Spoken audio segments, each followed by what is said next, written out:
Hi అండి. ఎలా ఉన్నారు? అందరూ బాగున్నారా? నేనైతే పొలం దగ్గరికి వెళ్తున్నాను ఈరోజు. ఇక్కడ చూసారా? ఇక్కడ లొకేషను ఇలా పొలాలు చాలా బాగున్నాయి కదా! మేము చిన్నగా ఉన్నప్పుడు ఇటువంటి కలమందలు ఉండేటివండి. మధ్యలో దారి ఉండేది. ఎళ్ళాలంటే చాలా భయం అనిపించేది. ఇప్పుడు చూసారా? ఎంత బాగుందో దారైతే కూడా చాలా బాగుంది. కలబందలు అనేటివి లేవు. చెట్లు, మాన్లు ఇలా అయిపోయాయి. చూడ్డానికైతే చాలా బాగుంది. నేనైతే కూడా చాలా సంవత్సరాల తర్వాత మళ్ళీ ఇలా పొలాల దగ్గరికి వెళ్తున్నా.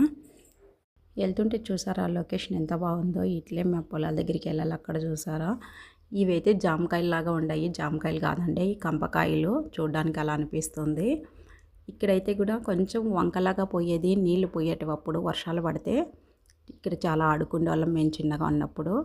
ఈ చింతమాను చూసారా, చాలా జ్ఞాపకాలు చాలా ఉన్నాయండి. చిన్ననాటి జ్ఞాపకాలు అయితే కూడా ఇది చూడంగానే నాకు చాలా మనసు అంతా చాలా బాధ అనిపించింది. ఆ రోజులు గుర్తుకొచ్చాయి నాకు.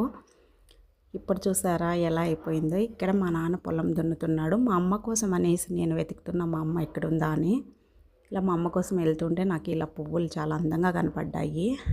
ఇది చూసారా ఎంత బాగున్నాయో. ఈ కాయలు చూసారా, ఇది తింటుంటే కన్నా తీయగా పుల్లగా చాలా బాగుంటాయి. నేనైతే కూడా చాలా ఇష్టపడతాయి ఈ కాయలు. ఎంత దూరంలో ఉన్నా చిన్నగా ఉన్నప్పుడు వెళ్ళేదాన్ని. ఇప్పుడు ఈ చింతకాయ కూడా ఒకటి పెరుక్కున్నాను. చూసారా, అర్థం మాగింది, అర్థం దూరగా ఉంది. మా అమ్మ కోసం వెళ్తుంటే మా అమ్మ ఏమో అక్కడ దూరంగా చూసారా, మా అమ్మ ఆవుల దగ్గర ఉంది. మా అమ్మ ఆవులు కట్టేసేసి ఎట్లా ఏం చేస్తుందా అని చూసాను నేను. ఇలా పొలం గట్లేంటి వెళ్తుంటే ఆడ ఈ బురదలో పడతానని చాలా భయం అనిపించింది నాకు. చూసారా, మా అమ్మ కాటికి వెళ్తున్నా. మా అమ్మ అయితే ఎలక్కాయ వెరక్కొచ్చింది. ఎలక్కాయ దాంట్లో ఉప్పు కారం వేసుకొని తింటుంటే చాలా బాగుంది. చూసారా,